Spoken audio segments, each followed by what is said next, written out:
Get the Huey, get the Huey.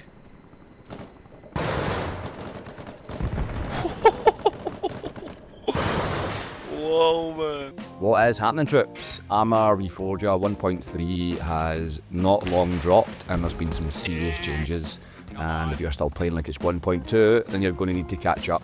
From radio packs to supply chains to the new meta around base captures, this is everything that you actually need to know.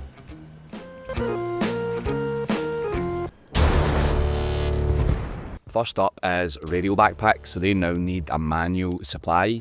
You used to drop a radio backpack and walk off like it was magic, with the backpack taking supplies from nearby supply caches or loaded vehicles.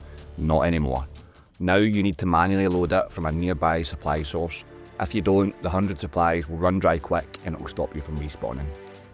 Number 2, destroying structures doesn't help you cap bases.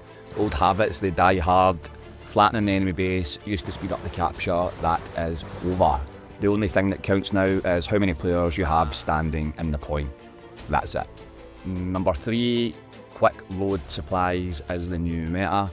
Go to a supply cache, open your inventory, select the supplies, then press triangle or Y if you're on Xbox, then select your vehicle. That's it. You're now loaded up. No more manually loading crates one by one and glitching them through the floor. For whatever reason, this system hasn't worked on PS5 for quite a while, but it looks like it's now fixed. Number 4, the helicopter rocket salvo selector is hidden in the cockpit.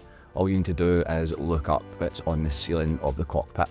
You can choose how many rockets or which type of rocket salvo you want to fire, for example, anti-personnel or anti-vehicle.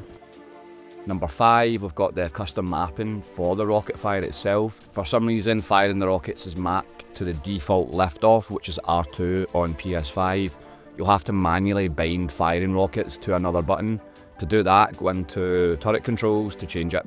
I've set mine to R3, which works well. You just need to make sure to unbind it from zoom, and this will now be how you fire from placed MGs or vehicle turrets BTRs. Next up, we've got double tapping X to activate the handbrake. I've been losing a ton of vehicles to slipping down hills as the handbrake doesn't seem to be an automatic anymore. You don't need to look down and interact with the lever. You just have to double tap X before you jump out, and that will make sure your truck is locked in place. It's quick, clean and essential if you're going to be stopping on a slope. Number 7 is maybe my favourite so far, and that's landscaping objectives to improve visibility. You can now clear trees and brush around an objective. If you want a better line of sight on an enemy approach, jump in a truck and get to work. This is definitely an underrated meta shift. One thing I like to do in particular is the hillside, looking from Entradu down to Montignac. If you clear all the trees from there, you'll get a great line of sight. The 8th and final tip on this video is the command truck respawns now consume supplies. It does seem to be broken at the moment, and sometimes the supplies, they don't work for some reason, so I'm sure Bohemia will fix that at some point. But if you're spawning on a command truck, it does drain the team's supplies, so if no one's resupplying it, expect it to run out, and pretty fast as well. One respawn is 20 supplies, and this forces continued logistics to make sure it's continually restocked. These changes, they might sound small, but they completely shift how we play Reforger. If you're the one who knows them, you're already ahead.